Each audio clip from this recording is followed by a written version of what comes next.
Bismillah ar-Rahman ar-Rahim. Alhamdulillahi nahmaduhu wa nasta'inuhu wa nastaghfiruhu wa nu'minu bihi wa natawakkalu alayh wa na'udhu billahi min shururi anfusina wa min sayyiati a'malina wa ashhadu an la ilaha illallah wahdahu la sharika lahu wa ashhadu anna Muhammadan abduhu wa rasuluhu. Amma ba'd. A'udhu billahi minash shaitanir rajim. Bismillahir Rahmanir Rahim. Assalamu alaikum. Okay, now generally people are asleep at the end of my presentations, not at the beginning. So I have to know that you're awake at the beginning. It makes me feel good. So again, I say Assalamu alaikum. Jazakallah, alhamdulillah. Brothers and sisters, first I'd like to thank the organizers for giving me this opportunity to come and share some ideas that have been accumulated for about the last perhaps 37 years about unity not only in the Charlotte, North Carolina community, but unity throughout this country of the United States of America. And most of the speakers before me gave a disclaimer about their not being scholars, and I will also add to that. I'm no scholar. As a matter of fact, I don't know really what I am. I'm just privileged to be allowed to serve the Ummah in whatever capacity that you allow me, and the people in Winston-Salem allow me to serve. As a matter of fact, of these speakers, I'm the least of them all. And I'm not saying this in some kind of self-deprecating way. I mean this sincerely. So the best thing that I could do, if I were an intelligent man, I would just say, I say what they say, and go sit down, and you would have heard the best from the best who are in this room this evening. But I have been asked to share a few things with you, and I will share just a few ideas with you this evening. As my previous brothers have said, who've spoken before, have said that there are so many ayah from the Qur'an, that there are so many ahadith that we can quote that talk about the unity of the Muslims. And so I'll say at this point, I say what my brothers have said. And I don't want to repeat what has already been said, so I'll just talk about two periods, episodes from the history of Islam that can give us an example about what true brotherhood in Islam, what does it look like? Because this concept, this term of Muslim unity, if we don't have an idea of what it looks like, it's an abstraction. It's just something that sounds good. So let me help myself and help you just for a moment get an idea, what does Muslim unity look like? And I've chosen one example to look at the most unique brotherhood in Islam or in any organization of human beings in the history of mankind. That is a very bold statement to make. How can you pretend to be able to scour the pages of history of the non-Muslim? Look at a period when the Muslims had established the Khalifa, that the Prophet Muhammad had been dead for almost 100 years. Now the Islam was beginning to spread throughout the world. Look at a time when the Muslims were entering into a country where there were no other Muslims, that there was established religions. One of these religions persecuting the other Tabi religion. Look at a time when the Ummah of the Prophet Muhammad was an Ummah that was a reflection of every color and nationality, just like we have in this room tonight. Look at a time when those Muslims came together not just as Arabs, not just as people from the subcontinent, not just as Europeans, not just from North Africa or West Africa. Look at a time when Tariq ibn Ziyad in 711 of the Common Era went into the southern part of Spain and established a Khalifa, helped to bring about the establishment of Islam in Europe. Look at this time. Look at what was going on with the Ummah. Look at how those from the Arabian Peninsula, now that Islam has spread into North Africa, into West Africa, that the Muslims are getting strong all over the earth. Look at this time when Allah subhanahu wa ta'ala helped to bring these Muslims together to bring Islam into Europe. And for almost the next 1,000 years, to be more exact, 800 years, the Muslims were the light of the world. The Muslims ruled much of Al-Andalus, this Iberian Peninsula, this country of Spain, for almost 1,000 years. And we can talk about all the beauty, all of the science, all of the astronomy, all of the books. Look at all of what we produced when we came together in a true brotherhood based on necessity, based on the necessity of the moment. That we understood that my being an African American means nothing based on the necessity of the moment. What do I need to do to lend my African American self to this ummah to do what needs to be done? So, in brief, when we look at this history and just glancing over this history, we find that at a certain juncture, some old bad habits began to set into our ummah. And the bad habits began to cause us to start breaking up and fragmenting. And the bad habits cause us to say, those Africans who are up there in Spain, those Arabs who are up there in Spain, what we have to do, we have to be dominant. We can't have this quilt of leadership that we have. Let's go back to our old ways. We're comfortable with that. And read the history of Al-Andalus. I'm not trying to sugarcoat it. Read the history. And you'll find that what we talk about, the glory of Spain over the centuries began to crumble.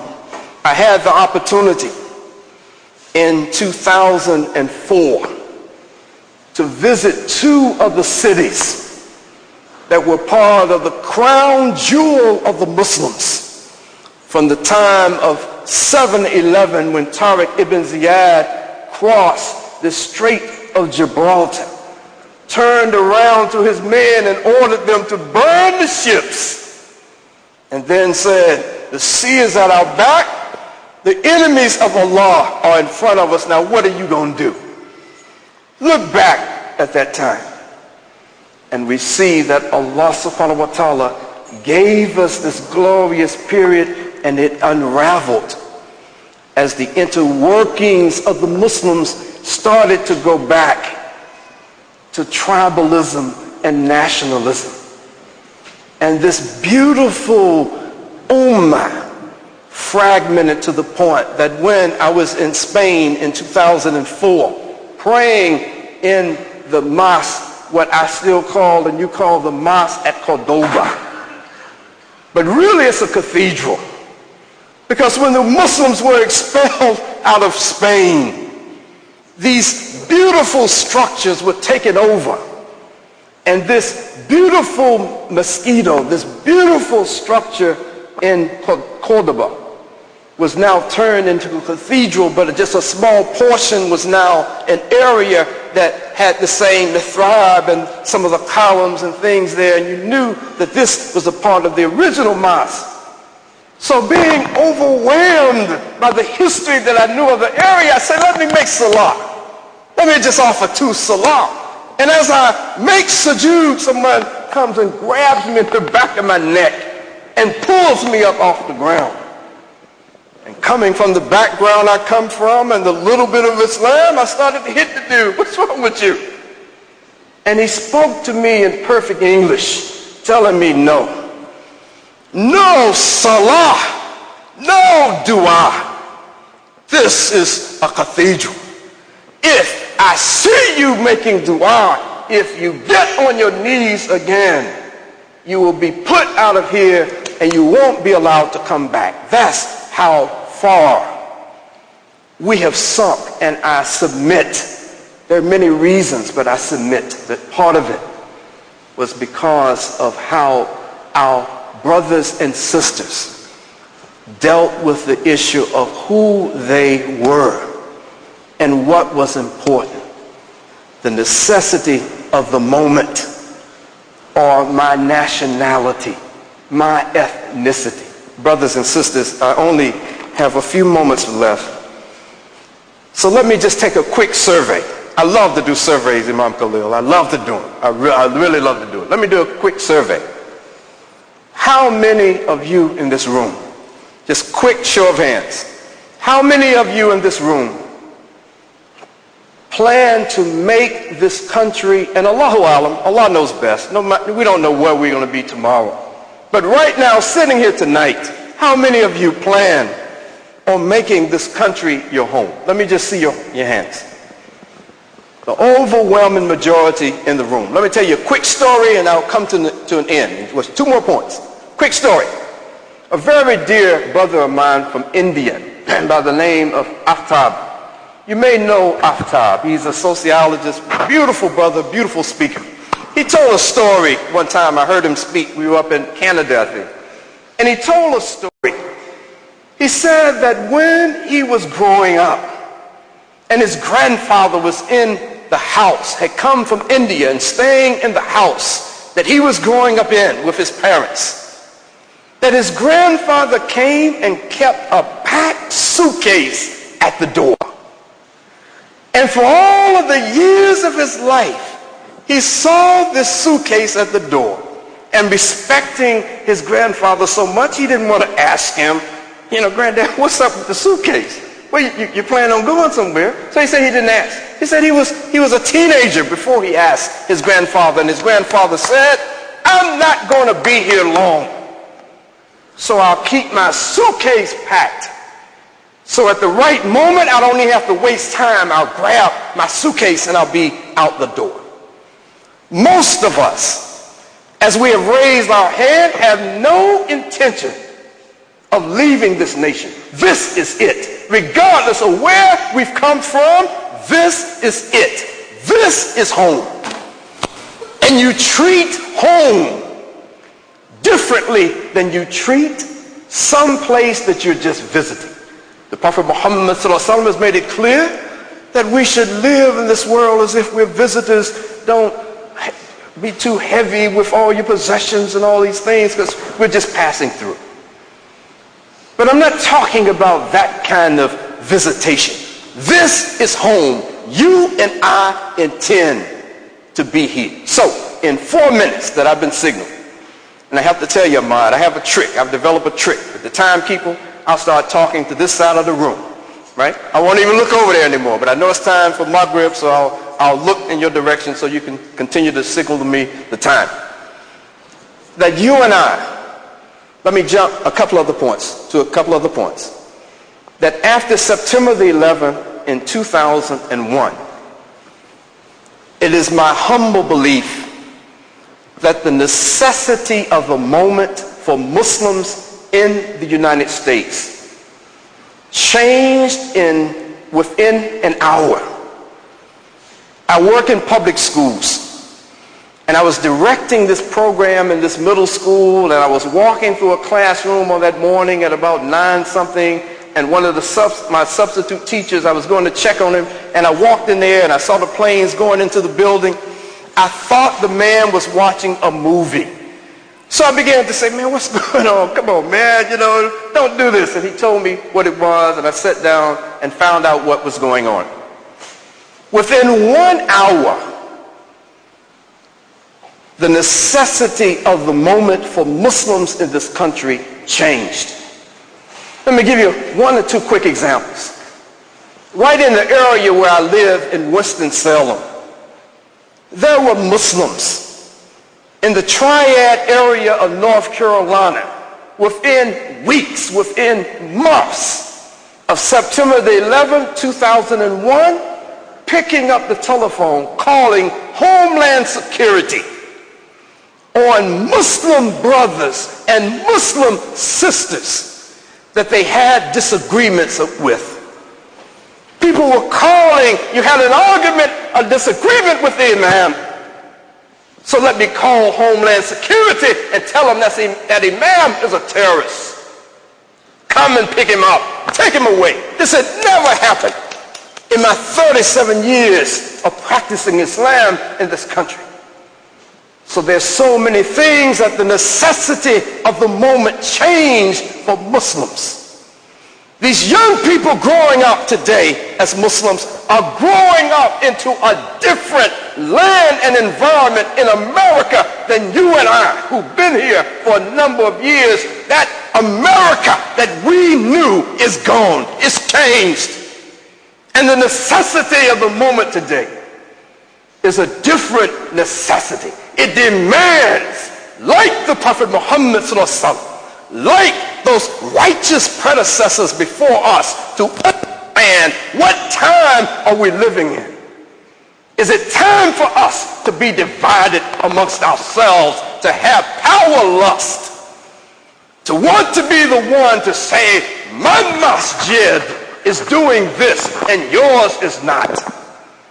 To say that I have more money, I have bigger buildings, that my people are smarter than your people, or does the necessity of the moment, if we're intelligent today, demand that you and I figure it out?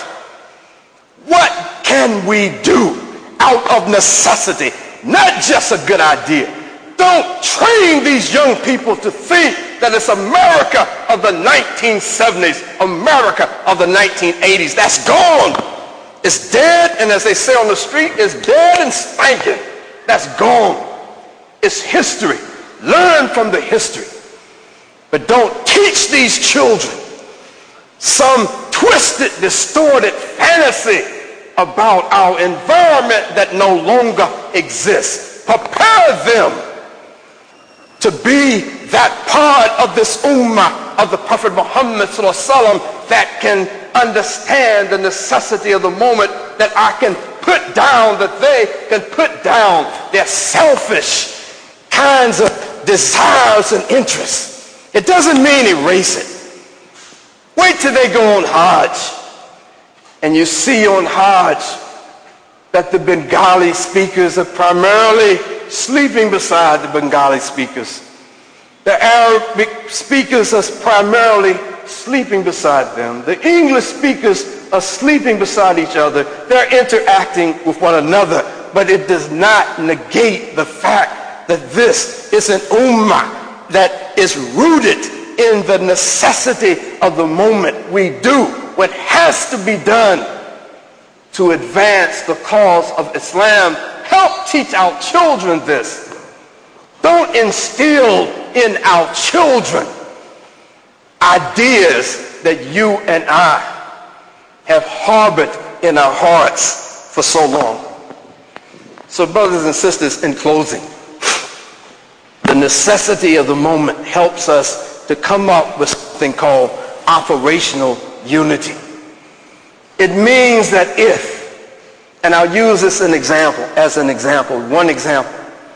It means that if the masjid that I am a part of recognizes that this country has an elephant standing in the middle of the living room and doesn't want to recognize the elephant, that racial discrimination is a gigantic elephant that is standing in the middle of the living room of America, the presidential candidate that many of us support. I submit that people love Obama, Barack Hussein Obama, who are not of the same race or ethnicity of him. Why? Because he makes us feel good by saying we're not going to discuss this nasty, pernicious, wicked thing called racism in America. We're not going to talk about it. We're going to get beyond that. So people say, okay. And so I submit that if in our masjids, in our centers, we recognize there's a need to address the inequities of the death penalty. My son-in-law, and Ahmad, I'm going to shut up. Give me 1 minute. My son-in-law was one vote on a jury from getting the death penalty in June of 1985 for a crime that he did not commit. One vote away. And then he spent the next 19 years of his life trying to prove that he was not the perpetrator of a very heinous, brutal murder. But he was one vote away from being executed because of the prosecutorial misconduct rooted in racism, because of the police misconduct rooted in racism, because of the racist judges sitting on the bench. His life is the story of so many people in this country. So if we can recognize that there are problems, if we establish a social justice committee in our masjids, don't just have it in one. Bring everybody, every Muslim have a representative in it. Let's make our voices strong when we go forward in the community. Everybody doesn't have to do it, but go forward together. We will recognize the necessity of the moment. We will have an operational unity based on Islam, paying attention to our duties and responsibilities. Brothers and sisters, I close by praying that these young people in this room will help us, those of us with gray in our beards and on our heads, will help us to overcome some of this my water is colder than your water attitude that the Muslims, that we have so shamefully displayed for in front of our children and our grandchildren for decades. I pray that Allah subhanahu wa ta'ala allows us who've been pushing this agenda for so long to change our ways, not tomorrow, not for the next unity session, but tonight. Make a commitment to tonight that I'm going to change my ways, that I'm going to do something differently. And finally, I pray that if there's anything that I've said that's against the book of Allah subhanahu wa ta'ala or the sunnah of the Prophet Muhammad sallallahu alaihi wasallam, I ask Allah's forgiveness and your forgiveness and support, that only everything that I've said that has any iota of truth comes from Allah, and the mistakes are mine. Assalamu alaikum.